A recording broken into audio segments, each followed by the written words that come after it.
the morning, mga kabilaya. Amen. Amen. Pagiging naman po natin ang mga katabi, kaharap po natin ng Charita Morning. Amen. Tayo pinagbala sa ano po ito. Tayo po ay naniniwala na pinagsama-sama po niya tayo para magpuri sa ating Diyos na buhay. Sabi po sa 1 John 1:9 says, if we freely admit that we have sinned and confess our sins, He is faithful and just true to His own natures and promise, and will forgive our sins and continually cleanse us from all our righteousness. Amen. Bless the word of God in Jesus' name. Tayo po ay sama-samang magpuri sa Diyos na buhay. Hallelujah! Bigyan po natin ang pagkakas sa ating Diyos. Amen. Sing to our Hallelujah. Yes, come on, church. We worship our Lord.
Yes, Jesus. Hallelujah. We praise you, O God. Hallelujah.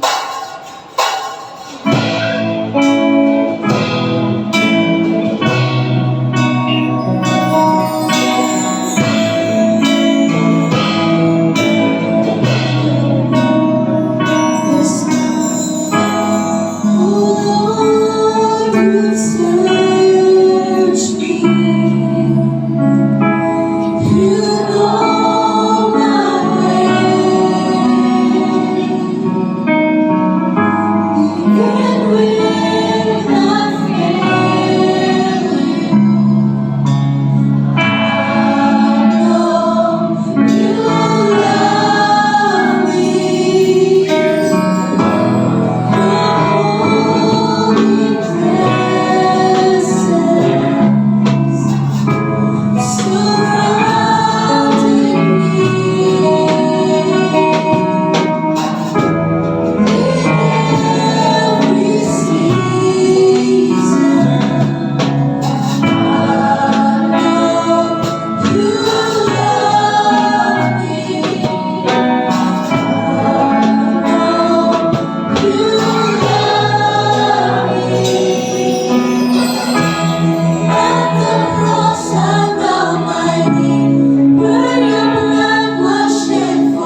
Sound check.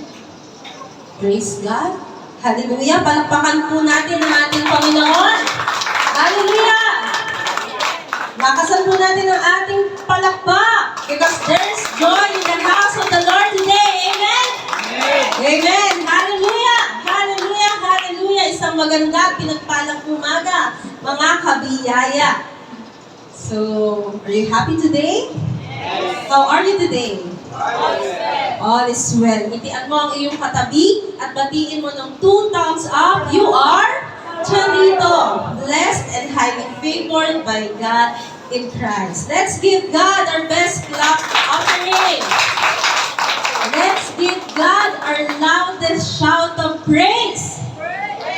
Say hallelujah. Say praise the Lord. Make His praise glorious. Say, thank you, Jesus. Palapakan po muli natin ang ating Panginoon. Hallelujah. Hallelujah. So, I am really happy to see everyone here today. Ayan. Kayo po ba'y nagagalak na nandito din kayo? Amen. So, there is joy in the house of the Lord. Amen. Amen. So, as you all know, kung nandito po kayo last week, as you all know, last week ay sinimulan natin ang brand new series entitled In Christ. Biblical truths about you being in Him. So, natapos na po ang ating practical Christianity in the Epistle of James, and now we will proceed with another series of biblical learning. And this series is entitled In Christ, kay Kristo. Itong seryeng ito po mga kabiyaya ay patungkol sa iyo at patungkol sa akin. Sapagkat, when we say in Christ, sino po ba ang mga nakay Kristo? Tayo. Amen? So this series is about us being in Christ. Aalamin natin sa series na ito ang katatayuan natin sa Diyos ngayong tayo ay nakay Kristo. Sino tayo kay Kristo? Ano ang naibigay sa atin dahil tayo ay nakay Kristo? Ano ang maaari nating gawin at magawa dahil tayo ay nakay Kristo? So in this series, we will learn who we are in Christ, what we have in Christ, and what we can do in Christ. So again, this series is all about the richness of our relationship with God in Christ. And as I said last week, ang phrase o ang katagang in Christ or in Him is one of the major themes of the New Testament.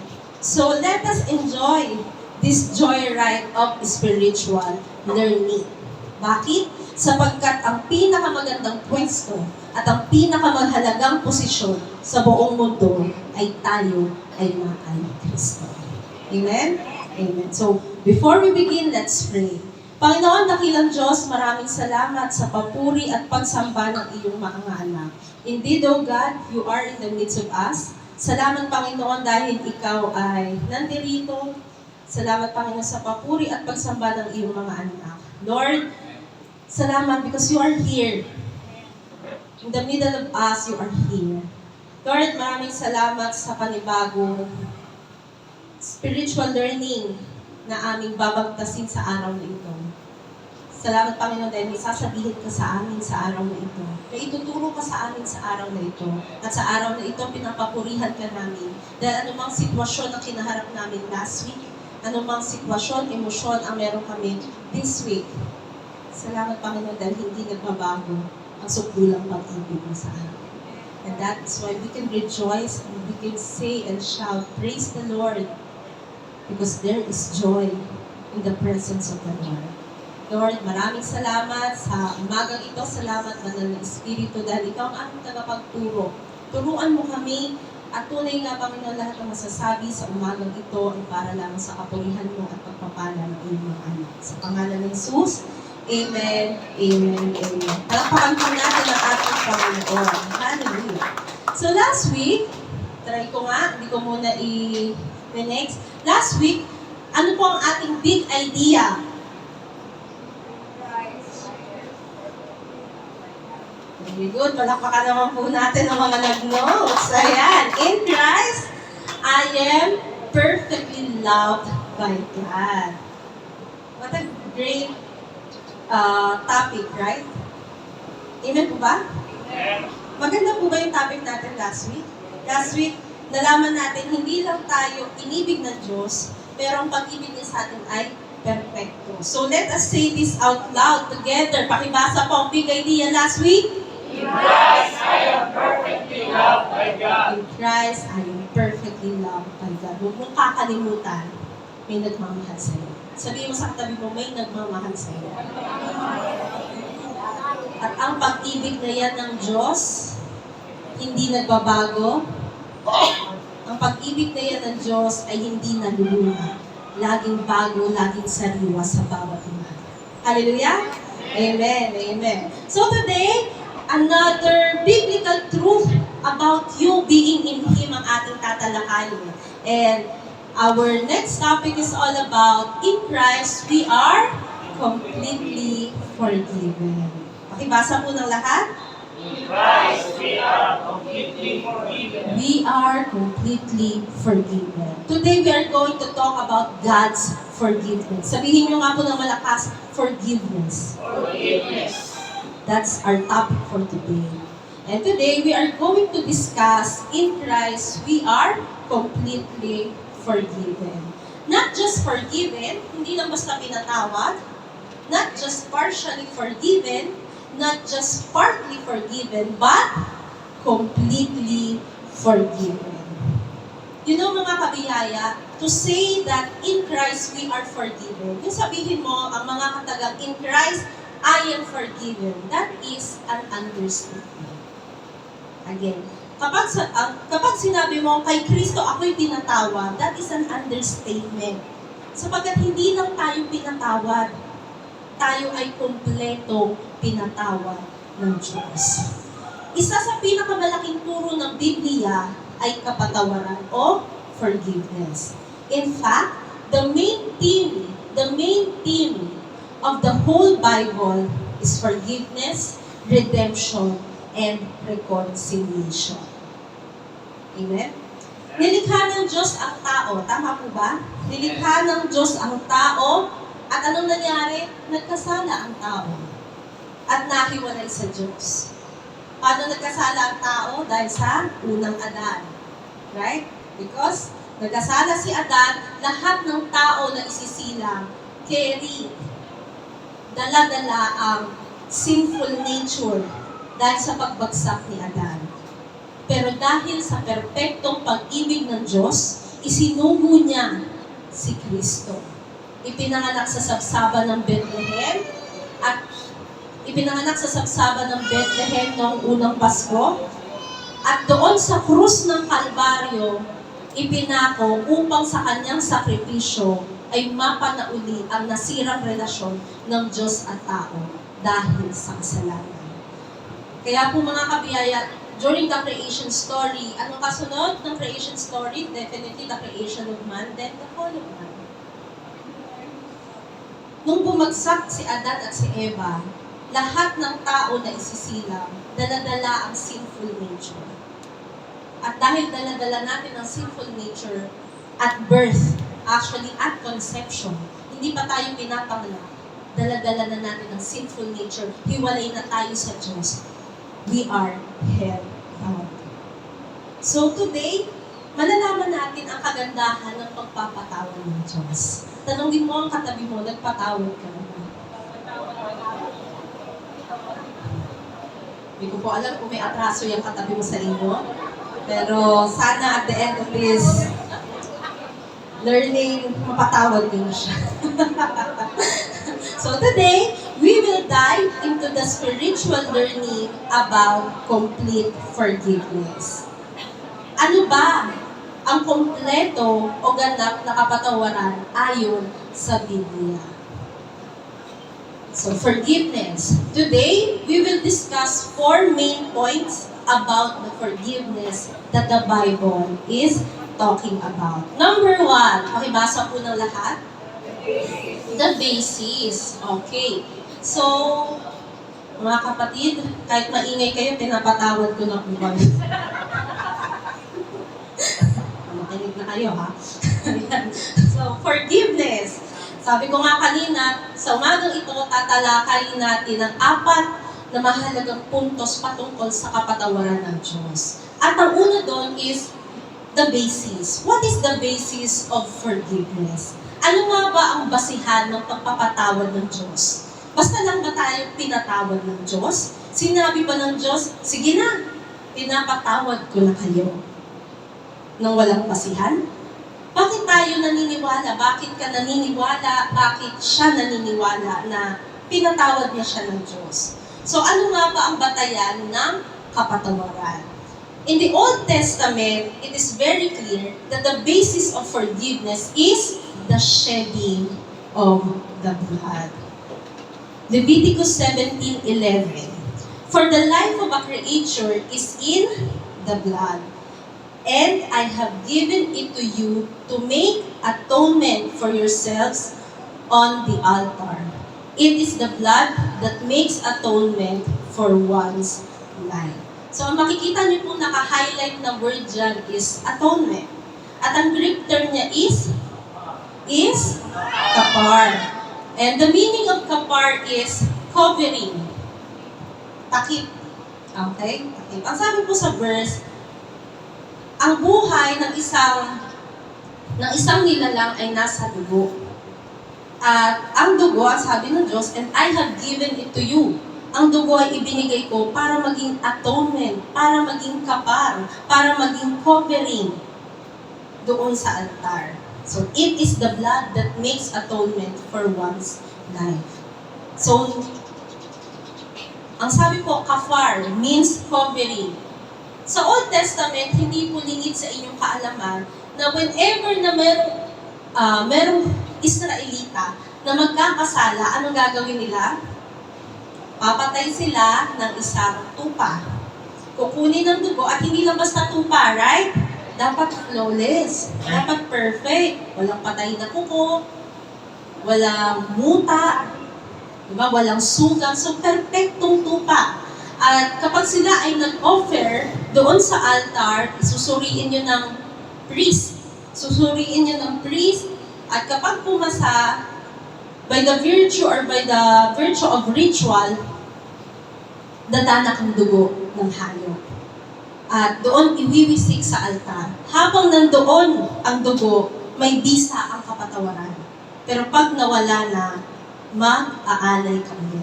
Kasi naniniwala tayo, nagkakasala ang tao sa isip, sa damdamin, at sa gawa. So, ang dugo ng hayop na inihahandog sa ibabaw ng altar ang nagsisilbing pantakip ng kasalanan ng taong naghandog nito. So, in the Old Testament, mga kabiyay, sa Lumang Tipan, walang paraan para ang kasalanan ay mawala. Ang ginagawa lamang ng paghahandog ng dugo ng hayop ay takpan ang kasalanan. The best thing that the Old Testament can do to a sinner is to temporarily cover your sin. Pansamantalang takpan. Pansamantala.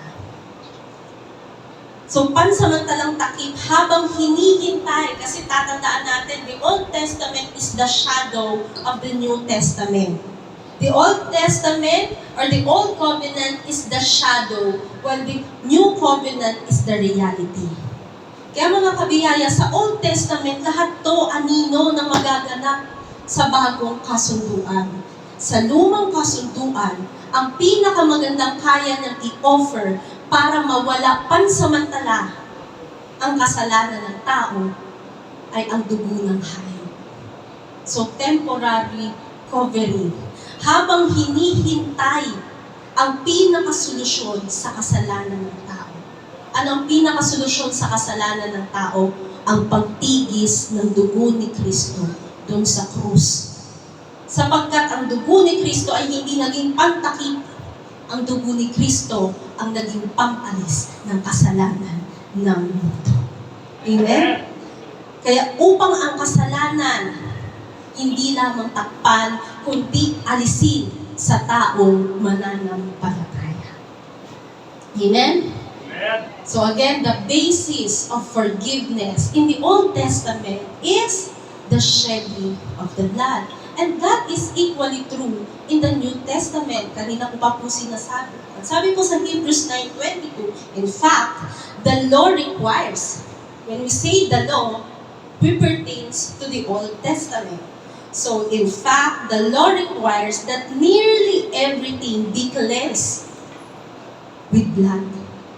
Ang lahat daw, nearly everything, almost everything be cleansed with blood and without the shedding of blood, there is no, again, without the shedding of blood, there is no forgiveness. So, kailangan po bang may pagtigis ng dugo para mapatawad? Yun ang batayan ng Diyos sa kapatawaran. Amen? So again, ano ang requirement para mapatawad? Shedding of the blood. So during the Old Testament, it is required. Required po ang dugo ng hayop. In the New Covenant, it is required. Hindi po nagbago yun. Kung sa lumang tipan, ang requirement is blood. Gayon din sa New Covenant. Ang difference lang, ang best offer na dugo ng Old Covenant ay dugo ng hayop. But the best offer in the New Covenant is the blood of Christ. Amen? At thank you, Lord, sapagkat nasa New Covenant tayo kung saan ang dugo ni Kristo ay nabubula sa krus ng Kalbaryo. Pinatawad ka na. Amen? Palakpakan natin ang Panginoon. So again, it is required in the both covenants. Hindi optional ang pagtigis ng dugo. It is necessary. It is a requirement. So forgiveness is in the shedding of the blood. Ang kapatawaran po ay nasa pagtigis ng dugo. Ito ang dahilan kung bakit hindi tinanggap ng Diyos ang handog ni Cain. At ito rin ang dahilan kung bakit tinanggap ng Diyos ang handog ni Abel. Kilala niyo po ba si Cain at si Abel? Sige nga, anak sila nino. Kala ko iba isasagot niyo eh. So tama po yun. Anak sila ni Adan at Eva, si Cain at Abel. Ano, familiar kayo sa story? Nagkaroon ng paghahandog. Ang inihandog ni Cain ay crops, right? Mga gulay. At ang inihandog ni Abel ay tupa. Ang sabi ng ilan, kaya daw hindi nalugod ang Diyos sa offering ni Cain kasi mga inuuod or hindi best crops yung in-offer ni Cain. Meron na po ba kayo narinig na ganyan turo? Kaya daw hindi tinanggap ng Diyos ang offering ni Cain kasi mga hindi maganda yung mga gulay na ibinigay niya sa Diyos. Pero yung kay Abel, pinakamagandang tupa. Actually, wala pong nabanggit sa Biblia. And to think of it, mag-offer sa Lord ang dalawa. Sa tingin nyo, magbibigay ng putyo-putyo si Cain? Tingin nyo, magbibigay siya ng putyo-putyo kay Cain? Hindi. Best ang i-offer niya. Bakit? Siya ay magsasaka. Right? Pero bakit hindi tinanggap ng Diyos ang offering ni Cain? Dahil ba hindi best iyon? No. Ako naniniwala ko best. Tama? Kung ang kaharap mo ay hari, magbibigay ka ba ng tanso, meron kang ginto? Right? So, isa pa, pinaghirapan ni Cain ito. Ang pagtatanim ay hindi biro. Maghapong nakaluko. Right? Sasayangin niya ba ang pagkakataong mag-offer sa Lord ng putyo-putyo? Ay, believe mo. Believe not. So, bakit hindi tinanggap ng Diyos ang offering ni Cain? It is because it is required that the offering must be the shedding of the blood. Huwag natin na mahusgahan si Cain. Kasi wala pong nabanggit doon ng putyo-putyo ang mga binigay niya. No. Pero meron po kasing requirement. At ang requirement sa paghahandog ay ang pagtigis ng dugo. So again, ang handog ni Cain ay gulay, bunga ng kanyang mga gawa. Remember? Tinoil sa soil. Ang pagtatanim ay hindi biro. Buong lakas nandoon. So siya ay isang magsasaka. Ang handog naman ni Abel ay tupa sapagkat siya ay isang pastol. Ang dugo ng tupa sa ibabaw ng damban. Ayun ang naging offering ni Abel. So malinaw sa Biblia na ang handog ni Abel ang tinanggap ng Diyos habang handog ni Cain ay tinanggihan. Sapagkat ang dugo ng tupa ay shadow. Right? Everything in the Old Testament, in the Old Covenant is a shadow. Tingin niyo po ba isa-shadow ng gulay ang dugo ni Kristo? Hindi po, dagta ang natigis sa krus, dugo.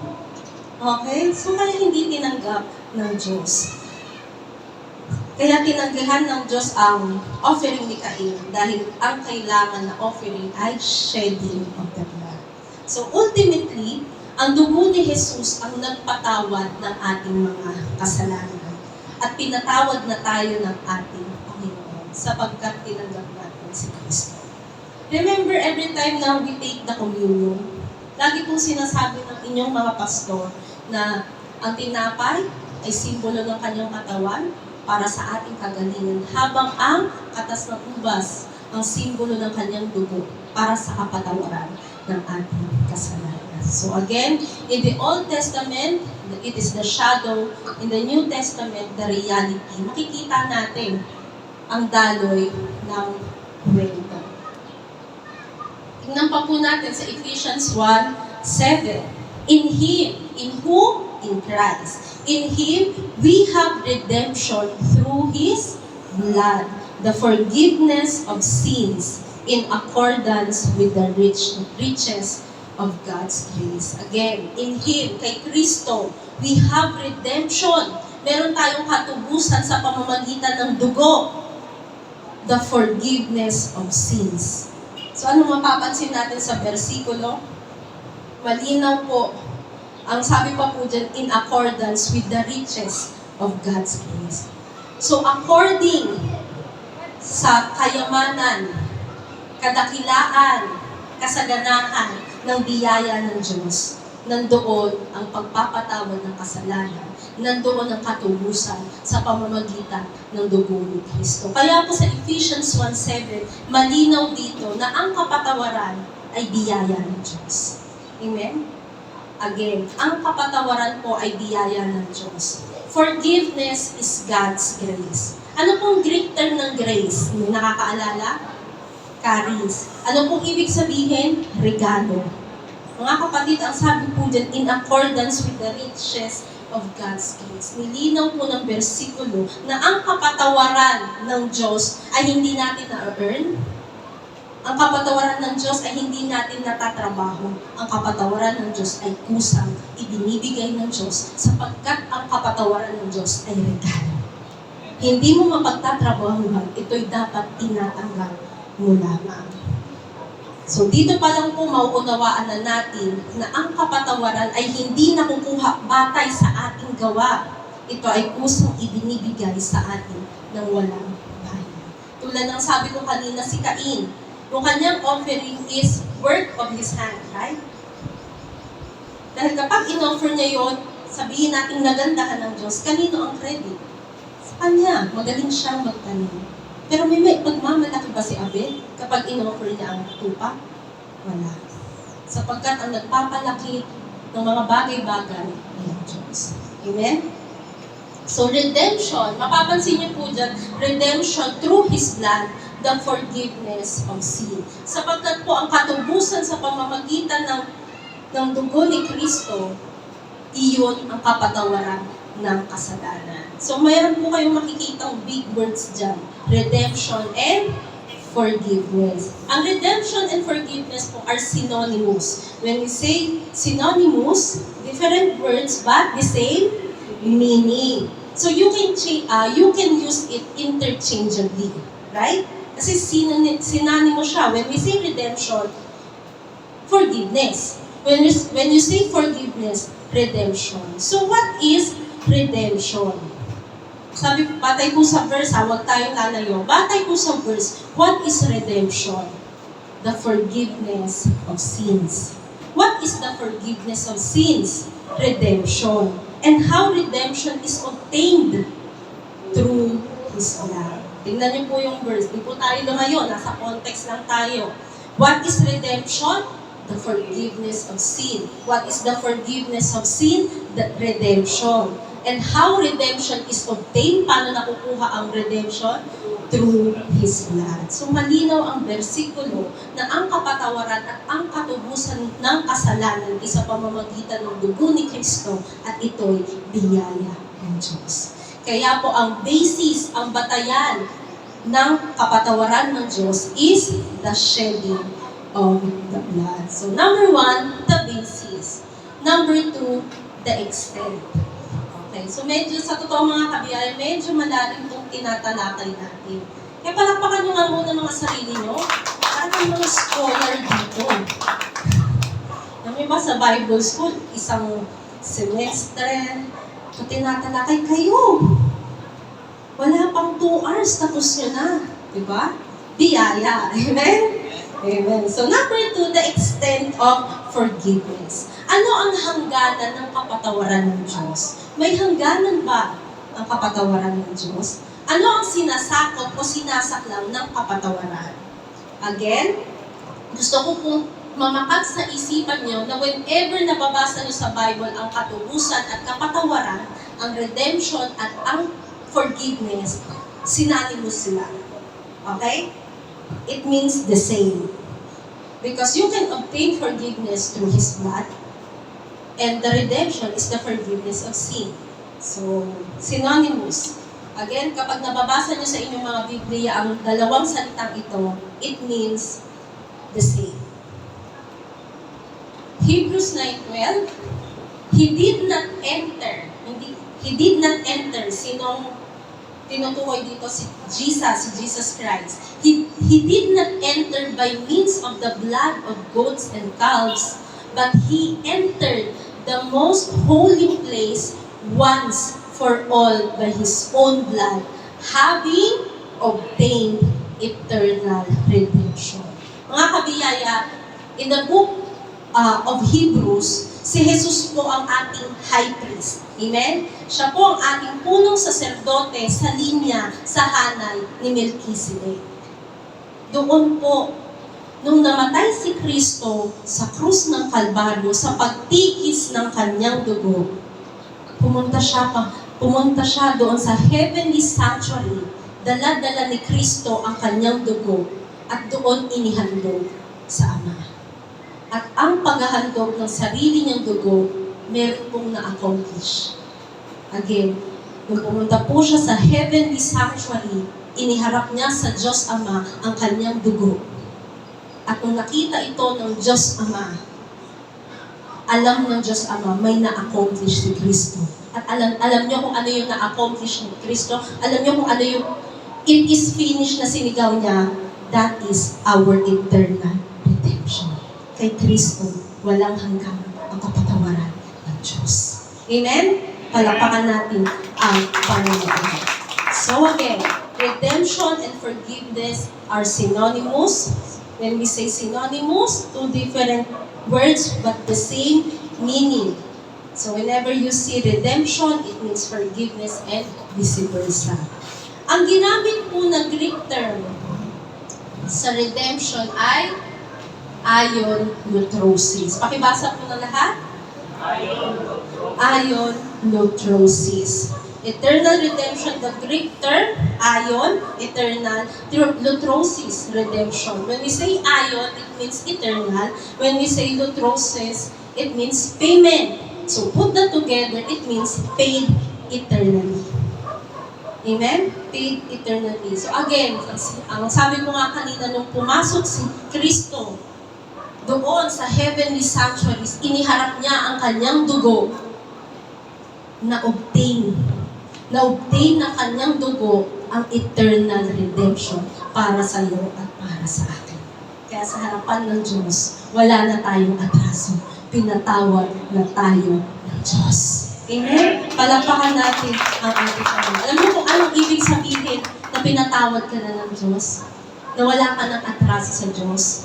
Ang ibig sabihin noon, mga kabiyaya, makakaharap ka sa Diyos at hindi na mahahadlangan ang pagpapala at pabor niya sa iyo. Amen? Kasi napatawad ka niya. Amen. Kaya mga kapatid, ano ang na-obtain ng dugo ni Kristo? Eternal redemption. Eternal redemption is equal to eternal forgiveness. paid eternally. Bayad na ang ating mga kasalanan sa harapan ng Diyos. Makakapasok na tayo doon sa pintuan ng langit sapagkat pinatawad na tayo ni Kristo. Amen? Amen. Magalak ka. Sabi mo sa katabi mo, magalak ka. Ikaw na may malaking utang. Ikaw na may malaking atraso sa harapan ng Diyos. Hindi pa kasi ako tapos. Parang ibang utang yung naisip niyo. So magalak ka, magalak ako. Magalak tayo lahat sapagkat tayo na may malaking utang, may malaking atraso sa harapan ng Diyos. Pinawala ng bisa ang mga utang, pinawala ng bisa ang mga atraso sapagkat binayarang buo ng dugo ni Kristo. Shout, Amen! Amen! And you know what? Yun ang kailangan natin kapatawaran, right? Dahil kung walang kapatawaran sa kasalanan, laging merong blockage ang pagpapalag tungkol ng Diyos. Salamat sa Diyos, pinatawad niya tayo. Ngayon tayo ay na kay Kristo at tayo ay charito. Hindi ka kasi magiging charito kung hindi ka muna mapapatawad. Kaya salamat sa Diyos, pinatawad niya tayo. So mga kapatid, tatandaan, paid in full. Fully paid. Pag sinabi kong fully paid, hindi lang down payment ang binigay. Alam niyo po ba ang pagkakaiba ng down payment sa fully paid?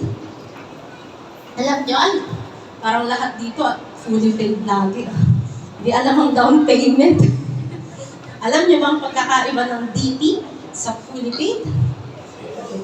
So, kapag nag-DP ka lang, anong ibig sabihin nun? May babayaran kang balance. Meron kang monthly amortization. Masakit ba sa ulo ang monthly payment? Yes. Diba? Relate lahat.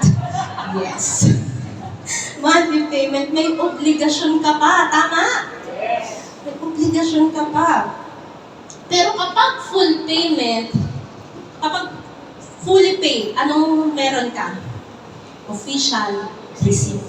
Bayad na. Meron kang resibo. Kaya kahit saan ka magpunta, wala kang pangamba. Bayad ko na to. Akin na ito. Hindi ka mangangambang may kukuha pa kasi hindi mo nababayaran. O hindi ka mangangamba na tataas ang interest bawat buwan na hindi mo nababayaran. So, para kahit saan ka magpunta, bayad ka. Pero inyong mga kabiyaya, kapiranggot na papel, kapiranggot na resibo, pero yung kapiranggot na resibo na yun, patunay, bayad ka. May makikipag-argumento man sa'yo, may paglalaban mo na sa'yo ang bagay na iyon dahil tapos mo nang bayaran o fully paid na. Dalhin ka man sa Supreme Court, panalo ang iyong kaso sapagkat nasa iyo ang patunay, nasa iyo ang resibo. It means bayad ka. Mga kapatid, ang resibo ng binayaran ni Kristo sa krus ng Kalbaryo. Alam niyo kung ano yung resibo ng binayaran ni Kristo sa krus ng Kalbaryo? Alam niyo? Tanungin niyo ako, ano? Ano naman eh. Isa pa, alam niyo ba kung ano ang resibo ng binayaran ni Kristo sa krus ng Kalbaryo? Ang patunay na si Kristo ay nagbayad doon sa krus ng Kalbaryo. Ang resibo ay ang kanyang sugat sa kanyang mga kamay, sugat sa kanyang tagiliran. Nakita yun ni Tomas, tama? Pruweba, resibo. Si Kristo, yung nakita kong napako sa krus ng Kalbaryo. Isa pang resibo, yung kanyang libingan. At alam niyo po kung anong patunay fully paid? Wala si Kristo sa libingan. Buhay ang Kristo na ating pinaniniwalaan. Palakpakan natin ang ating Panginoon. Wala siya sa libingan, buhay siya magpakailanman. Mahalaga po kasi yung mga kabiyaya. Mahalaga ang kanyang kamatayan. Lalo't higit mahalaga ang kanyang muling pagkabuhay. Because His resurrection is the crowning glory of our faith. Lahat ng nagtayo ng relihiyon, puntahan mo ang libingan, nandoon ang bungok, pero sa libingan ni Kristo, walang bungok ang makikita sapagkat ang Diyos natin ay buhay na Diyos. Amen? Amen, amen. At darating ang panahon, tayo din na nag-aabang, naghihintay sa kanyang maluwalhating pagbabalik, magkakaroon din ng resurrected body. Amen? So, eternal redemption, we obtain it. Why? How? Through the blood of Christ. So, what does completely forgiveness means? Ano nga bang ibig sabihin ng kompletong kapatawaran? Completely forgiven means that all sins, past, present, future, are that all sins, past, present, future, and are forgiven. Completely forgiven means that all sins, past, present, future, are forgiven. Pakialis na lang po sa notes niyo yung N. Again, completely forgiven means that all sins, past, present, future, are forgiven by God through the finished work of Christ on the cross. So now you understand why forgiveness is the main message of the Bible.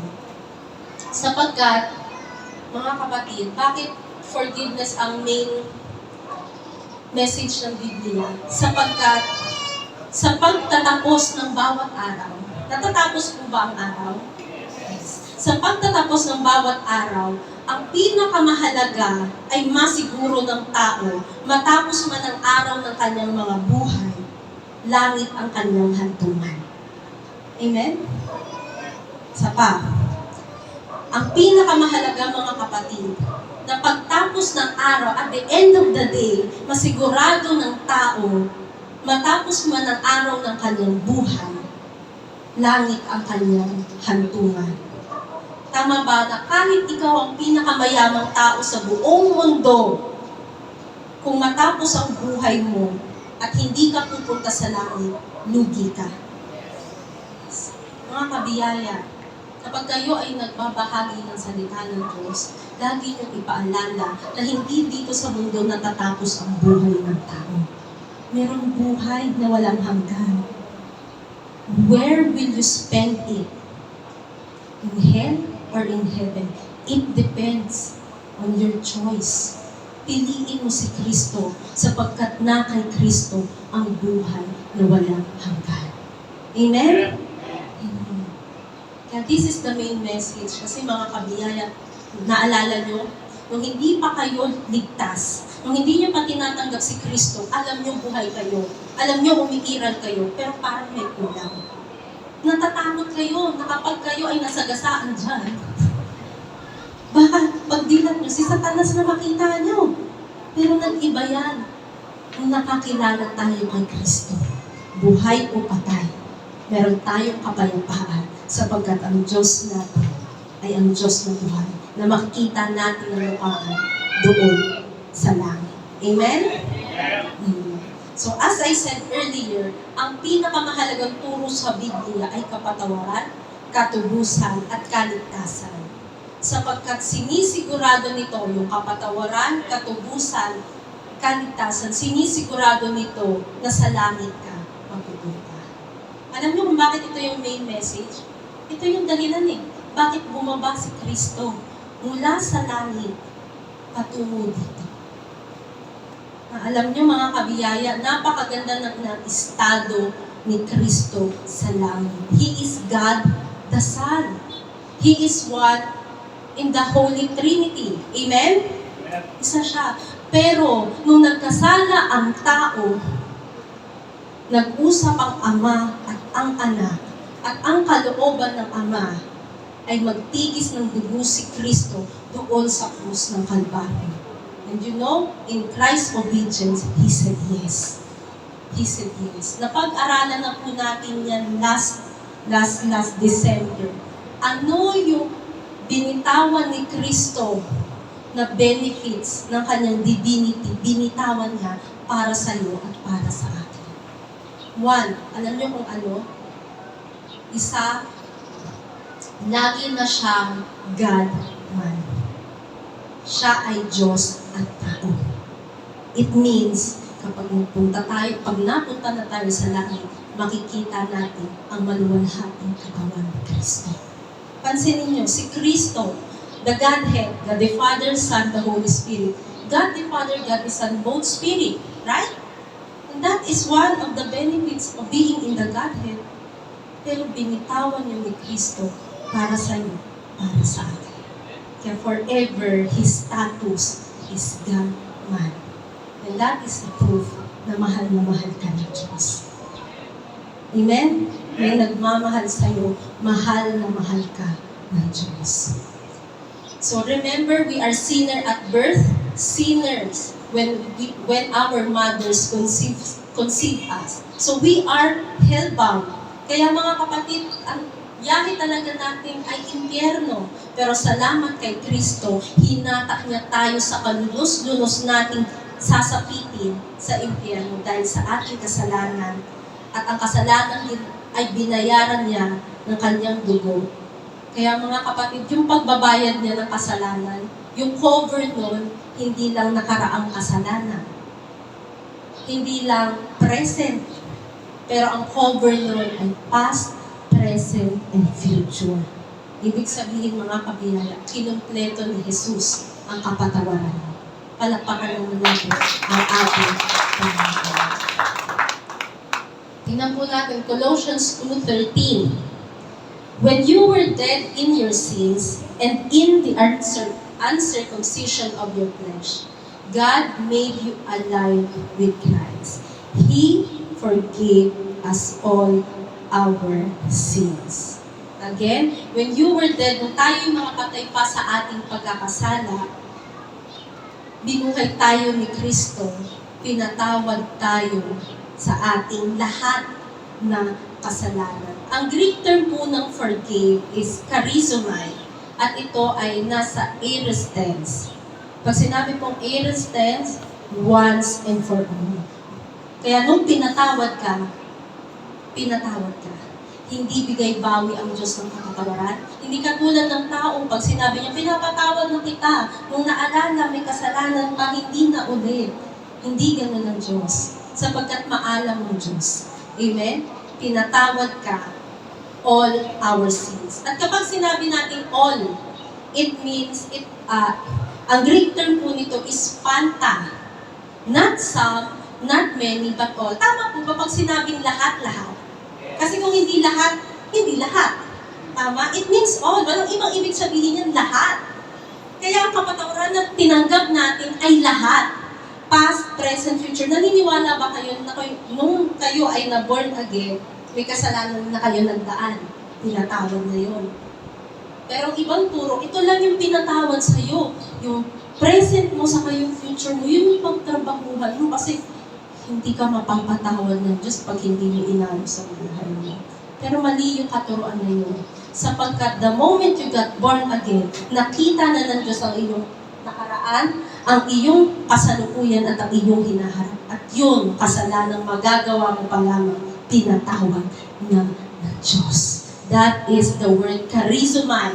Forgiveness is a gift already given. Amen? Ang Diyos po, pag nagbigay ng lollipop, hindi binabawi. Hindi katulad ng nanay mo, pag naalala niya, ay, bawal sa'yo, babawiin. Okay. Ang kapatawaran po ng Diyos ay, kapag naibigay niya, ibinigay niya. Hindi binabawi. Bakit? Kasi ang nagbabawi ay yung nagkakamali. Nagkakamali ba ang Diyos? Hindi. Kaya nung pinatawad ka niya, alam niya, pinatawad ka niya, sa'yo ang kapatawaran na ibinigay niya. Amen? So, number 1, the basis of forgiveness. Number 2, the extent of forgiveness. And number 3, the result. The results. Marami kasi. Ayan, the results of forgiveness. Ang totoo po mga kabiyaya, marami pong resulta o maraming naging resulta yung kapatawaran ng Diyos. Amen? Marami pong resulta yung forgiveness ng Lord sa mga nakay Kristo. Take note, ang ating usapan ay patungkol sa mga nakay Kristo. So marami pong naging resulta sa atin yung forgiveness na tinanggap natin. But due to time constraint, I will give you 3 results of His forgiveness. So number 1 is, pakibasa ng lahat? Pakibasa ng lahat? Reconciliation. Dahil sa kapatawaran, nagkaroon ng reconciliation ang tao at ang Diyos. It means when reconciled, together again. Sabihin niyo nga po, together again. Kasi remember, nung nagkasala si Adan at Eva, nagkaroon ng separation ang tao at ang Diyos. Dahil sa kapatawaran, sa pamamagitan ng dugo ni Jesus, nagkaroon ng panumbalik, nagkaroon ng reconciliation. Dati magkaaway tayo sa Diyos. Ngayon, kabati na natin ng Diyos dahil sa dugo ni Kristo. So together again. Tandaan na hiwalay ang tao sa Diyos dahil sa kasalanan. At ngayong nagkaroon ng kapatawaran dahil sa tinapos na gawa ni Kristo, meron ng panunumbalik o reconciliation. Colossians 1:21-22, once you were alienated, when we say alienated, separated from God and were enemies in your minds because of your evil behavior. So ano po yung description sa atin dati na hindi pa born again? Tayo ay separated sa Diyos. Tayo ay alienated. Alien ka pala. No? Alien sa Diyos at kaaway sapagkat sa ating masasamang mga gawa. Verse 22, but now, He has reconciled you by Christ's physical body through death, to present you holy in His sight, without blemish and free from accusation. Before, ito yung status natin sa verse 21. Hiwalay sa Diyos, kaaway ng Diyos, masama. Pero ngayon, sa verse 22, this is our current status in Christ. We have been reconciled sa pamamagitan ng katawan ni Kristo na namatay doon sa krus ng Kalbaryo. Ngayon, hindi na tayo masama. Ngayon, banal na tayo sa paningin ng Diyos. Without blemish and free from accusation. So mga kabiyaya, tatandaan na ito ang ating lumang pagkatao. Salamat sa Diyos na bago dahil sa sukdulang kapatawaran ng Diyos. Amen? Palapakan natin ang ating Panginoon. Number 2, another result is transformation. When we say transformation, pagbabago. Tunay na pagbabago. Mga kapatid, ang kapatawaran po ay hindi gantimpala ng pagbabago natin. Again, hindi dahil nagbago ka, kaya ka pinatawad. Pinatawad ka muna, kaya ka nagbago. Huwag po kayong magkakamali. Again, ang kapatawaran po ay hindi gantimpala ng pagbabago natin. Hindi dahil nagbago ka, kaya ka pinatawad. Pinatawad ka muna, kaya ka nakapagbago. Sapagkat ang pagbabago ay resulta ng katubusang natamo natin dahil sa sakripisyo ni Kristo. Hindi ka napatawad dahil nagbago ka. Ikaw ay nagbago noong naranasan mo ang kapatawaran ng Diyos. Alam po natin lahat ang story ito. John 8:10-11. Ito po ang story ni Maria Magdalena. Inaalihan ng 7 masasamang espiritu. Siya ay nahuli sa akto ng pakikiapid. Akto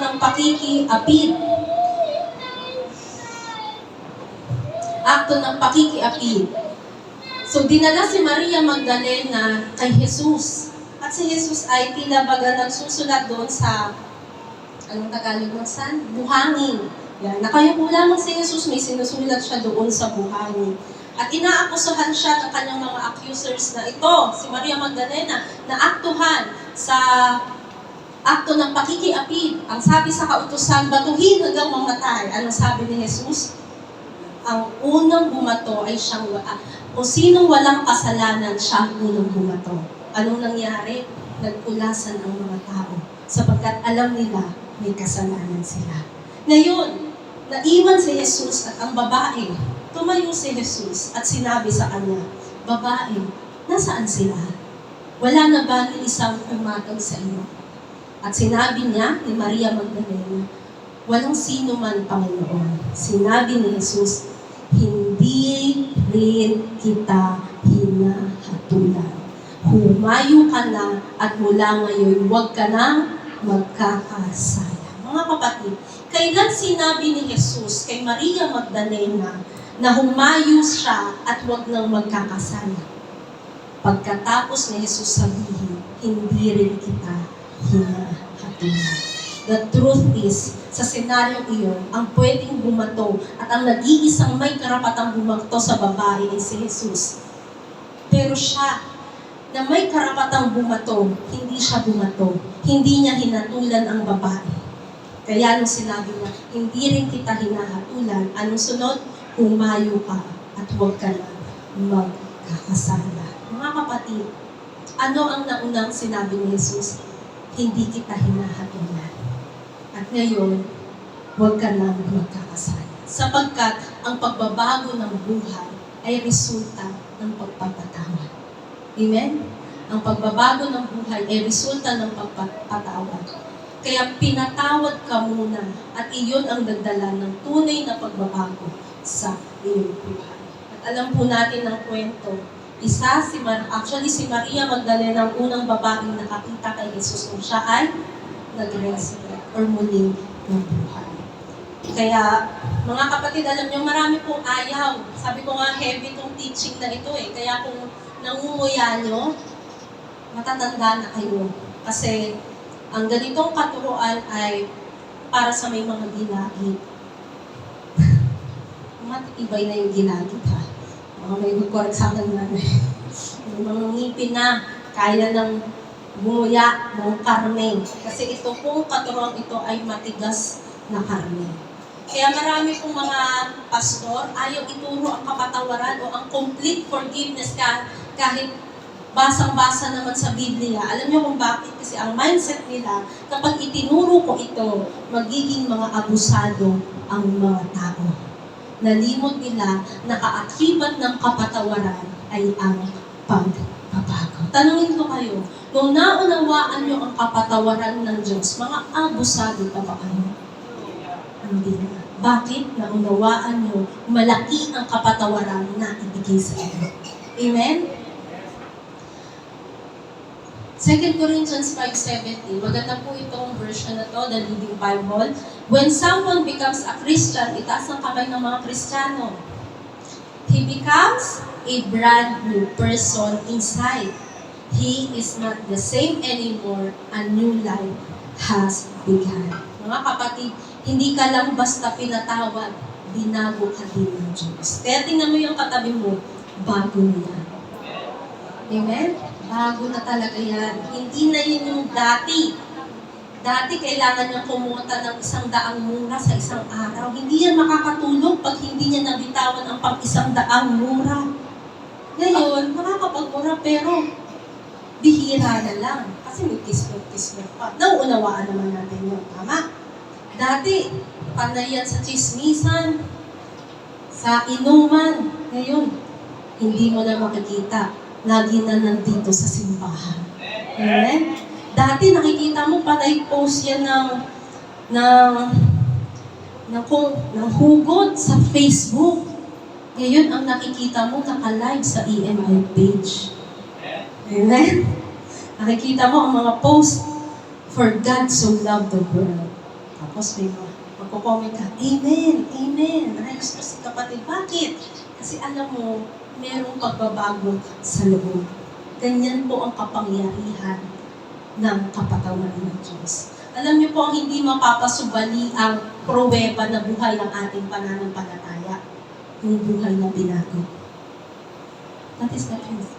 Isa sa hindi mapapasubali ang katotohanan na buhay ang ating pananampalataya, merong buhay na nababago. Hindi ka na dati, bago nilalang ka na kay Kristo. Amen? Amen. So, hindi ka lang pinatawag, binago ka ng Lord. Kaya yung mga bagay na ginagawa mo noon, hindi mo na ginagawa ngayon. Alam niyo po ba sa religion, maraming bawal? Tama po ba? Maraming bawal sa religion? Yes. Pero sa full grace, sa totoo, hindi ka binabalawalan. Alam niyo kung bakit hindi kayo binabawalan? Kasi meron kayong karunungan. Tama, di ba? We have the mind of Christ. So, nasa inyo si Kristo, meron tayong karunungan kung ano ang dapat gawin at hindi dapat gawin. At pinipili mo ang dapat gawin. Amen? Iba kasi yon. Iba yung alam mo yung dapat at hindi. At iba pa yung actionan mo yung dapat mo gawin. So, hindi lang natin alam kung ano yung dapat, kung ano yung tama at hindi. Ina-actionan natin, pinipili natin kung ano yung dapat gawin. So, ayaw mo na sa pusali ng kasalanan sapagkat nag-e-enjoy ka sa dalisay na tubig na bigay ng Panginoon. Ano yung dalisay na tubig na bigay ng Panginoon? Buhay na pinagpala, buhay na pinaburat, buhay na binago ng biyaya ng Diyos. Amen? Tatanungin ko kayo, pumili kayo, pusali o malinis na batis? Nung wala pa tayo kay Kristo, wala po tayong choice. Wala tayong no choice. Wala po tayong choice kundi maligo sa pusali ng kasalanan at kamunduhan. Pero salamat sa Diyos, ipinakilala na sa atin si Kristo at ang tinapos na gawa ni Kristo. Tinanggap natin si Kristo bilang Diyos at ating tagapagligtas. Nagkaroon ng another na pagpipilian. Meron ng batis ng sariwang tubig ng kapatawaran mula sa Diyos. At ang sino mang uminom mula sa batis na ito ay hindi na muling mauuhaw. Mga kabiyaya, si Jesus ang tubig ng buhay. Amen? Si Jesus ang tinapay ng buhay. Si Jesus ang ilaw ng buhay. Ang sabi ni Jesus, ang sino mang lumakad sa akin ay hindi nalalakad sa kadiliman kailanman. Mga kabiyan, maliwanag na po ba ang landasin niyo? Iyan ay dahil nasa inyo ang ilaw ng buhay. Walang iba kundi si Kristo. Kaya bago ka na, binago ka ng kapatawaran ng Diyos. Sabihin mo sa katabi mo, you are a new person. Amen. Ephesians 4:24. To put on the new self, meaning born again spirit, created to be like God in true righteousness and holiness. So your born again spirit is like God in true righteousness and holiness. Ang katulad ng Diyos, ang katulad sa iyong pagkatao ay ang iyong espiritu, ito'y katulad ng Diyos sa tunay na katuwiran at kabantayan. Kaya mga kapatid, ang iba, takot ituro ito. Kasi sa totoo mga kapatid, napakaganda ng katotohanan ito. At ang iba ay takot ituro ito sapagkat ang isip nila, aabusuhin lang yan. Huwag na natin ituro yan. Ituro natin na matakot silang magkasala. Para hindi sila magkasala kasi aabusuhin nila. Ang ganda naman ng kapatawaran, kumpleto, past, present, future, present. Okay lang sa akin yung past, patawarin, pero yung present at future, naku, aabusuhin talaga nila. Mga kapatid, mali sila sa kanilang iniisip sapagkat ang mga tunay na nakatanggap ng kapatawaran, hindi ganyan mag-isip. Ganyan ba kayo mag-isip? Ganyan ba kayo mag-isip? Aabusuhin niyo ang kabutihan ng Diyos? Ganyan ba kayo mag-isip? Yung ba talaga, halos matanggal na yung kanyang kakailing. Kasi hindi nga siya ganun mag-isip. Kasi hindi naman talaga tayo ganun mag-isip, tama? Bakit namuunawaan natin labis-labis ang kapatawaran na natanggap natin? Sapagkat ang mga totoong na born again, hindi abusado. Hindi ganyan ang katangian ng mga tunay na nakaranas ng pagpapatawad ng Diyos. Real talk, meron ba nagsisimba kasama sa mga pagtitipon pero namumuhay sa kasalanan at kamunduhan? Lakasan nyo naman yung tapusin ko na to agad Isa pa, meron bang nagsisimba kasama natin, kasama sa mga pagtitipon pero namumuhay sa kasalanan at kamunduhan? Yes! Real talk din. Maaaring hindi sila tunay na Kristiyano sapagkat hindi lahat ng kumikislap ay ginto. Ang iba ay sala ginto. Ang iba naman ay salagubang. Okay? Pero hindi natin sila huhusgahan sapagkat ang nakakaalam ng kanilang totoong relasyon ay ang Diyos lamang. Amen? Huwag natin silang pakialaman. Pagsabihan natin sila, pero hindi natin sila huhusgahan. Pero, ang sabi nga mga kapatid, hindi lahat ng kasama sa pagtitipon ay tunay na nakakilala ng biyaya at habang ng Diyos. Meron po bang tau-tauhan? Meron po bang bahay-bahayan? Gayun din, meron din Kristyanuhan. Pwede niyang sabihin siya ay nakakilala, pero hindi naman talaga. At ang mga taong iyon, sila ang mga abusado. Sapagkat ang totoong Kristiyano, hindi abusado, hindi aborido, hindi abusado. Okay? So, gayon din, merong Kristyanuhan. Pwede niyang sabihin, siya ay nakakilala pero hindi naman talaga. Isa pa, akala niya Kristiyano siya kasi ang nanay at tatay niya ay Kristiyano. O kaya ang lolo niya ang nagpagawa ng church. Mga kapatid, tatandaan, hindi namamana ang pagiging Kristiyano. Because being a Christian is a personal relationship with God. Amen? Kaya mga magulang, tingnan niyo po ako. Kapag habang lumalaki ang inyong mga anak, hubugin niyo na sa pag-aaral ng salita ng Diyos. At ipanalangin niyo at siguraduhin niyo na darating ang kanyang tamang edad, mauunawaan niya ang lahat at tanggapin niya si Kristo. Sapagkat yun ang pinakamaganda na ating masisiguro sa buhay na ito. Hindi lang tayo, kundi ang ating mga anak, ang ating pamilya, kasama natin pag nagkaroon na ng great reunion sa heaven. Amen? So, by grace, siguraduhin natin na makakilala ang ating mga pamilya. So, again, mga kapatid, tingnan nyo yung description ng Biblia sa mga hindi totoo. Sapagkat lihim na nakapasok sa inyong samahan ng ilang taong ayaw kumilala sa Diyos. So, meron po bang nakasama sa samahan na ayaw kumilala sa Diyos? Meron. Sabi ni Judas Iba po yan, hindi po yan yung Judas na nagpatiwakal ha. Okay, iba po Judean or Judas. So, meron po sabi ni Judas, sapagkat lihim na nakapasok sa inyong samahan ng ilang taong ayaw kumilala sa Diyos. Binabaluktot nila ang aral ukol sa biyaya ng Diyos at kinakasangkapan ito upang pagbigyan ang kanilang kahalayan. So see, ang sabi po sa English, these are ungodly men who change the grace of our God into a license for immorality. Ang nakakaisip lamang po na gawing lisensya ang kabutihan ng Diyos sa kasalanan para paulit-ulit na magkasala dahil alam niya patatawarin siya at patatawarin ay yung mga tao hindi kumikilala sa Diyos. Sapagkat ang totoong kumikilala sa Diyos, hindi ganyan ang mindset. Ang totoong kumikilala sa Diyos, binabago, pabuti ng pabuti, painam ng painam, at paganda ng paganda. Amen? Amen. Kaya mga kapatid, ang mga taong ito, winawalang hiya ang biyaya ng Diyos sa pamamagitan ng patuloy na paggawa ng kasalanan. Alam niyo sila ang mga panggulong nagdadala ng kalituhan dahil sa kanilang kasamaan. So, sa makatuwid, ang mga nangaabuso ng biyaya ay hindi mga Kristiyano. Sapagkat ang mga totoong Kristiyano, yung mga totoong tumanggap kay Kristo, sila ay tunay na nabago. Ang nangaabuso sa biyaya ng Diyos ay yung mga ungodly people, mga taong ayaw kumilala sa Diyos. Sapagkat ang katangian ng forgiveness ay transformation. At ang tunay na nabago, hindi mga abusado. Tingnan mo yung katabi mo. Hindi yan abusado.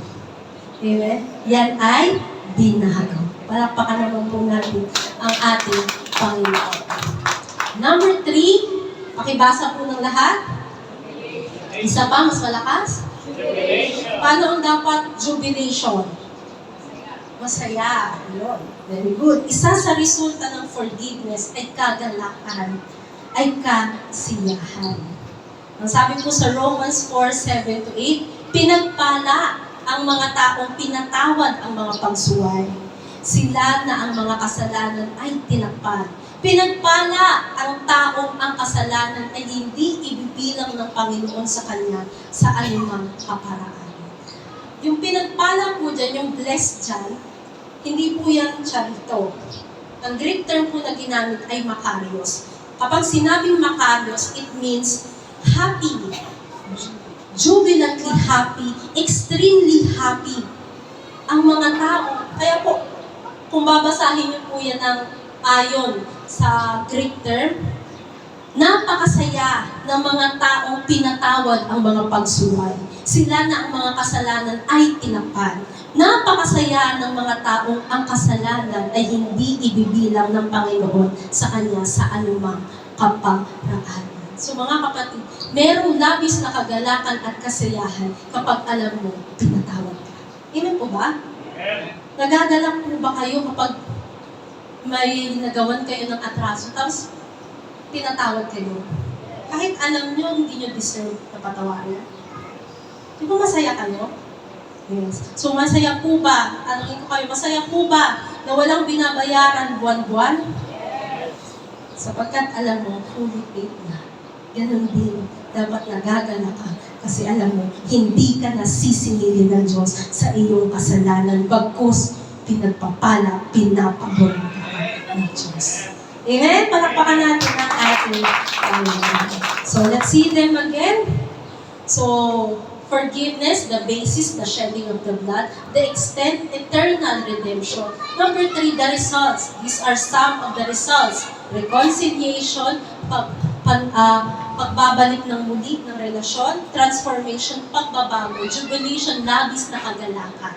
So that are the results. And number 4, the response. Again, the response.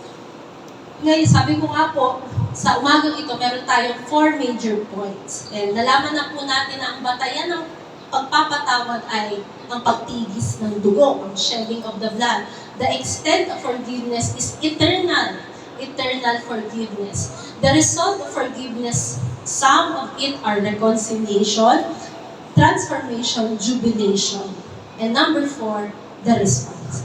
Ngayong nauunawaan mo na ang basihan, ang hangganan, ang resulta ng kapatawarang naibigay sa iyo dahil ikaw ay na kay Kristo because you are in Christ.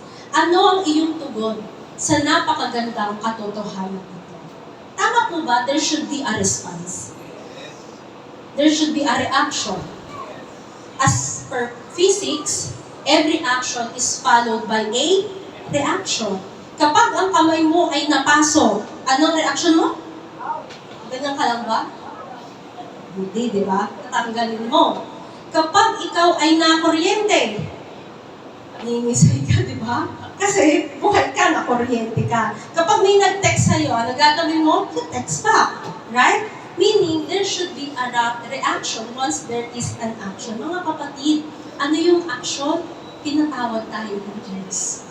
Ngayon, nasa atin ang bola ng reaction. So ano ang iyong tugon sa mga katotohanan dito? Pwede ba iyon na malaman mo gaano ka inibig ng Diyos? Nalaman mo ang sukdulang biyaya ng Diyos, tapos wala lang. Pwede ba yun? I believe hindi. Ang labo mo pag ganun ka. Kapag nasa iyo ang biyaya ng Diyos, hindi ka nakatulad ng dati, meron kang response, meron kang reply, meron kang reaction. So now you know these truths about you. Kasi mga kapatid, ito'y katotohanan patungkol sa'yo. Katotohanan na tigis ng dugo si Kristo para sa'yo, kaya ka napatawad. At ang kapatawarang tinanggap mo ay walang hanggang kapatawaran. At dahil doon, naging resulta nun, pati na kayo ni Lord. Naging resulta nun, binago ka na. Hindi ka na dati. You're a brand new person inside. At dahil doon, may totoo ka ng rason bakit ka masaya. Amen? Ngayon, ano ang response? So now you know these truths about you being in Christ, being in Him. What is your response? This is the life application. Number 1, pakibasa ng lahat. Sa pa, mas malakas. Always be thankful for your forgiveness. Laging maging mapagpasalamat dahil tinatawad ka. Ang sabi ko nga, ang kapatawaran ng Diyos ay hindi katulad ng kapatawaran ng tao. Kasi madalas ang kapatawaran ng tao, in-earn, right? Bago ka mapatawad, kailangan makita na ng tao ka. Pero ang Diyos, pinatawad na tayo, hindi tayo makasalanan. At ang kapatawaran ng Diyos ay hindi natin kayang pagtrabahuhan. Kaya magpasalamat tayo dahil regalo ang natanggap natin. Kaya mga kabiyaya, real talk, kailan mo huling pinasalamatan ng Diyos dahil pinatawad ka niya? Now, nagpapasalamat tayo sa maraming binibigay ng Diyos. Nagpapasalamat tayo sa pagkain, sa damit, Sa bagong bahay, sa bagong sasakyan, sa bagong asawa, dahil patay na yung na. Kakatapos eh. Pero, kailan ka huling nag-thank you, Lord? Dahil pinatawad mo na ang lahat ng aking kasalanan. Lord, luma man ang aking damit.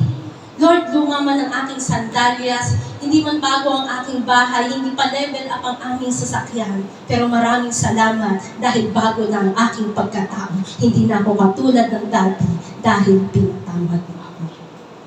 Ngayon, I encourage you in every moment, pasalamatan natin ng Diyos dahil pinatawad niya tayo. Dahil kung hindi niya tayo pinatawad, hindi tayo magiging siya rito. Hindi natin may enjoy ang buhay kapiling niya.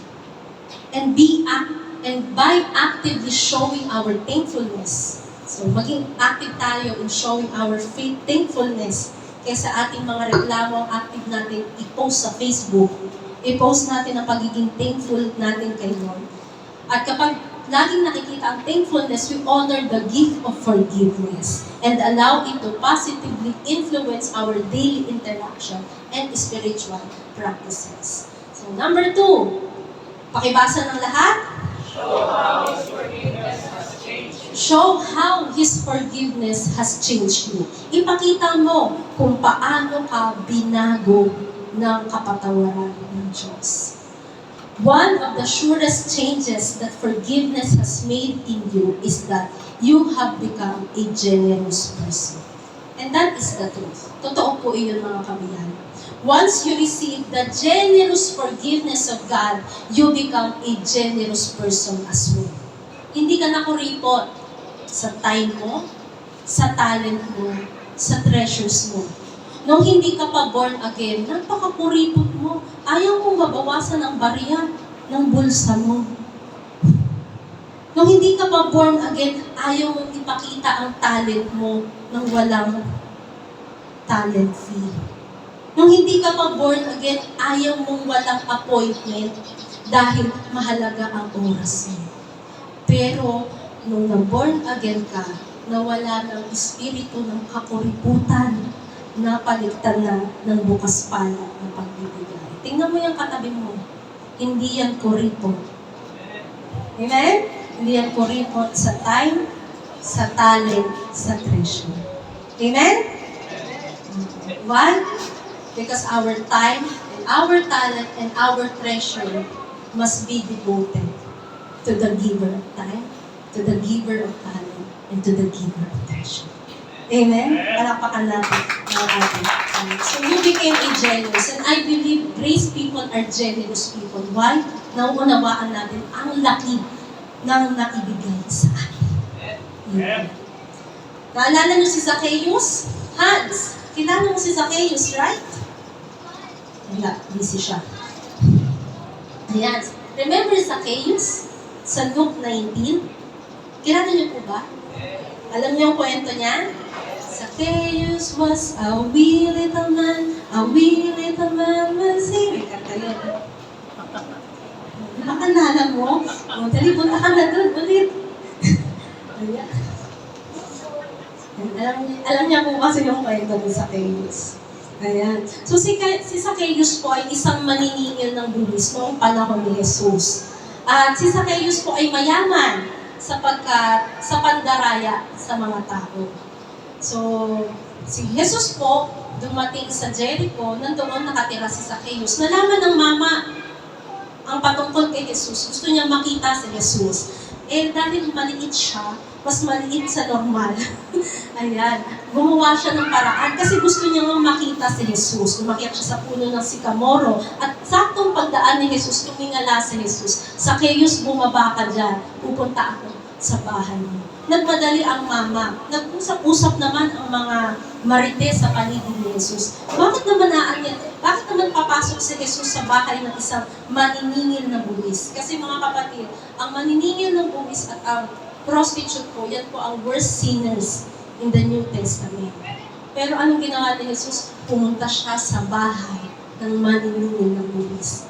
At doon sa kanilang pag-meet ni Zacchaeus at ni Jesus, na bago si Zacchaeus. Natanggap ni Zacchaeus ang kapatawaran ni Jesus. Kaya ang sabi niya, Panginoon, ipamimigay ko po sa mga mahihirap ang kalahati ng aking kayamanan. At kung ako ay may nadayang sinuman, isasauli ko ito sa kanya ng 4 beses. Mga kapatid, ang ibigay po ba yung kalahati ng yaman mo sa mahihirap ay mabuting bagay? Yes, at hindi lahat kahit mayayaman ginagawa yun, tama? Madalas pinapamana nila yun sa kanilang mga anak. Right? Pero anong sabi ni Zacchaeus? Kalahati ng kanyang yaman, ibibigay niya sa mahirap. Ano pa ang sabi niya? Kapag may nalamangan po akong tao, ibabalik ko sa kanya ng 4 beses. Yung ibalik mo ng 1 beses o yung saktong amount ng pinandayaan mo, makatarungan na ba yun? Yes, it's enough, right? Halimbawa, nadaya ako nito ng 10 piso. Binalik niya sa akin yung 10 piso. Tama na ba yun? Yes. Pero ano sabi ni Zacchaeus? 4 beses kong ibabalik kung may nadaya ako. Ang bagay na yun ay nakakamanghang bagay. Paano yung nagawa ni Zacchaeus? Kasi nakakamangha ang kapatawaran na tinanggap niya. Amen? Hindi lang nakakamanghang pag-ibig ang ating pinag-aaralan. Nakakamanghang kapatawaran ang ating tinanggap. Bakit niya nagawa yun? Sapagkat naunawaan niya ang laki ng kapatawarang ibinigay sa kanya. And that man, Zacchaeus, became a generous man. Mga kapatid, iyan ang tunay na pagbabago na nagaganap sa nakatanggap at nakaunawa ng kapatawarang na ibigay sa kanya. Remember Luke 7:47? Forgiven little, loves little. Forgiven much, loves much. Sa Tagalog, ang pinatawag ng konti, konti kung magmahal. Ang pinatawag ng malaki, malaki kung magmahal. Sa bagong salin, ang pinatawad ng konti, konti kung magbigay. Ang pinatawad ng malaki, malaki kung magbigay. Ang totoo, tingnan niyo ko sa mata, wala sa ating pinatawad ng kaunti. Lahat tayo pinatawad ng malaki ng Diyos. So our proper response is a generous giving big time. Amen? That is the truth. Ang ating pagbibigay ay refleksyon ng ating pagkaunawa sa laki at lawak ng kapatawaran na ibigay sa atin. So number 1, always be thankful for your forgiveness. Number 2, show how His forgiveness has changed you. Number 3, pakibasa ng lahat. Forgive others as the Lord forgave you. Magpatawad. Dahil maging ikaw, maging ako, ay nangailangan at ngayon ay nakasundo ng kapatawaran. Pakibasa nga ulit yung number 3. Forgive others as the Lord forgave you. Kaya yung katabi mo, patawarin mo na yan kung may nagawa yung atraso sa'yo. As we recognize the depth of God's mercy towards us, we are transformed to become more forgiving people ourselves. Mga kapatid, alam ko mahirap magpatawad. Because sabi nga, to err is human, to forgive is divine. Natural sa tao ang magreklamo, natural sa tao ang magtanim ng sama ng loob. That is human. But to forgive is divine, right? Maging mapagpatawad ka dahil ikaw ay pinatawad din. Alam mo sa sarili mo kung gaano kalaki ang atraso mo sa Diyos. Pero pinatawad ka ng Diyos, tama? Patawarin mo na rin ang mga nagkasala sa iyo. The truth is, it is difficult to forgive. Especially when wounds are fresh. Tama ba? Pero magpatawad yan, bago-bago pa lang. When wounds are fresh, napakahirap. And the gravity of sin is so much to bear. Right? But remember, you are transformed. You are a new person inside. You are greater than the grudges you feel inside. Amen? They say that forgiveness is the highest form of kindness. That is the truth. Ang pinakamataas na uri ng kabutihan ay ang pagpapatawad.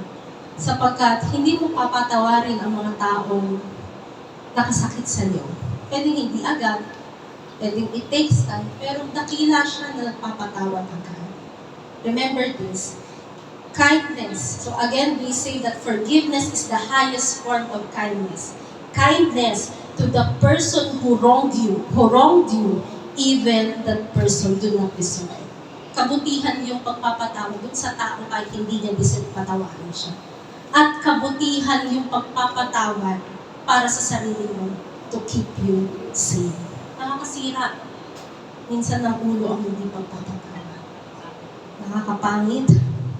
Totoo naman yun. So, by grace, kaya, miski forgiveness sa ibang tao, no, let's shout, grace, grace. Hayaan natin ang biyaya ng Diyos pag-uwi tayo nang sa gayon, mapatawad natin sila, silang nagkasala sa atin. Kasi sometimes we believe, hindi natin deserve na ganitohin tayo. Nalaman mo may injustice na ginawa sa'yo. Tapos, sasabihin ng iba, magpatawad. Pero at the other, sa kabilang banda, it is good to forgive. Because that is kindness to yourself and to that person as well. And it will bounce back, I believe. Amen? Number 4, see yourself forgiven and changed. Seeing ourselves as forgiven and changed allows us to live with a renewed sense of purpose and freedom. It empowers us to embrace our new identity and live out the transformative work of grace every day. So mga kabiyaya, lagi mong titingnan ang iyong sariling pinatawad at binago ng Diyos. Sapagkat kapag nakikita mo ang iyong sarili, kapag pinapaniwalaan mo ang iyong sariling pinatawad at binago, ito yung kapangyarihan mo na yayakapin mo yung iyong pagkakakilanlan kay Kristo. Tatandaan, yung whole series na ito is about you being in Him, right? So, you being in Christ. Nakikita niyo yung logo? Thumb mark. May thumb mark ka ba? Yes. It means your identity. Pero yung identity mo, markado ng krus. Sapagkat ang iyong pagkakakilanlan ay nasa yaman ng iyong posisyon at pwesto kay Kristo. And you embrace that every day because that is the power you behold as you walk in this life. And number 5, last point, pakibasa ng lahat. Celebrate your forgiveness and be happy. Tatanungin ko kayo, the moment you got born again, naunawaan niyo yung kapatawaran ng Diyos, nagalak na kayo. Masaya. At hanggang ngayon, masaya. Kahit hindi katulad dati, nawawalan ka na ng pag-asa. Tama, gusto mo nang sumuko. Pero nung nakilala mo si Kristo, kahit anong iba to sa'yo, alam mo, tatayo kang matubi. Ibinangon ka ng Diyos. Amen? Hindi ka matutumba. Maaaring matumba, pero tatayo ulit. Amen? So celebrate your forgiveness and be happy. Tandaan niyo pa ba kailan kayo na born again? Ako po, kami pong tatlo ni Mama Papa, July 26, 2009. So, 16 years old na tayo. Ayan, 16 years old. Ayan. So, tingnan po natin, the return of the prodigal son. Alam niyo po yung kwento ng alibughang anak. I believe, alam niyo yan, kasi sa Sunday school, tinuturo yan. So, alam natin lahat. Ano pong nangyari noong ang anak na alibugha bumalik sa tahanan ng kanyang ama? Ano nangyari? Tinanggap? Ano pa po? Naghanda, nagkaroon ng celebration, nagkaroon ng party. Tama? Tama. So, nag-celebrate, nagkaroon ng party. Ibig sabihin, masaya na dahil pinatawad siya. Tama? Ibinigay ng Ama yung kapatawaran at ngayon na ibigay ang kapatawaran. Anong response? Maganap tayo, magsaya tayo sapagkat ang anak kong ito, dating patay, muling nabuhay. Kung may kalungkutan ka mang nadarama, dahil sa iba't ibang sitwasyon na iyong pinagdadaanan, at tila baga walang dahilan para umiti upang magsaya, kapatid, alalahanin mo, ikaw ay ganap na pinatawad ng Diyos. Dati kang nawawala at dati kang nagwawala, ngayon nasumpungan ka ng biyaya. Dati kang patay, ngayon ay buhay na. Sapat na dahilan upang magdiwang at magalak.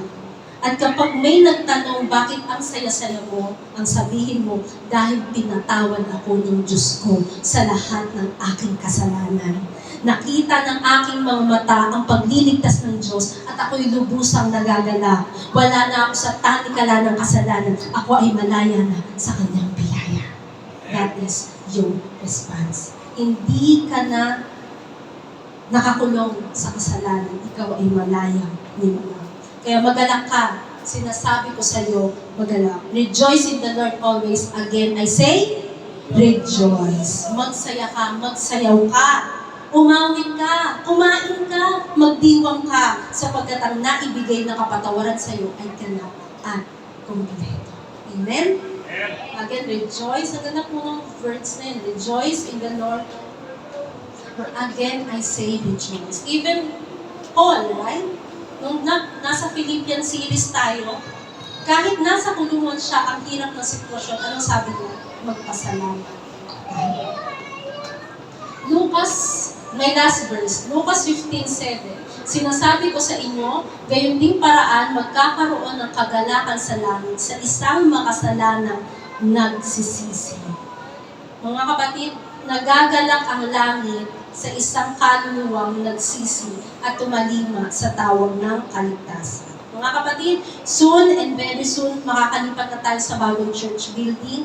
As I said last week, you are part of the mission. Let us bring more souls to Christ and let the heaven rejoice as we commit ourselves to the Great Commission. Sapagkat wala nang ibang malaking balita ang pwedeng madinig ng mundo, kundi ang dating patay, binuhay ng biyaya ng Diyos. Amen? Papakan natin ang ating Panginoon. So, let's do the recap. Umupo po ng maayos, umupo ng matuwid, at bigkasin ang life application. Number 1, number 2, number 3, number 4, and number 5, and our big idea, in Christ, I am completely forgiven. Tatandaan mga kabiyaya na ang pinakamagandang pwesto at ang pinakamahalagang posisyon sa buong mundo ay tayo ay na kay Kristo. At kay Kristo, ikaw at ako ay kumpletong napatawad na Diyos. Palapakan natin ang ating Panginoon. Let us pray. Panginoon, dakilang Diyos, Lord, salamat. Salamat sa walang hanggang kapatawaran na naibigay sa amin dahil sa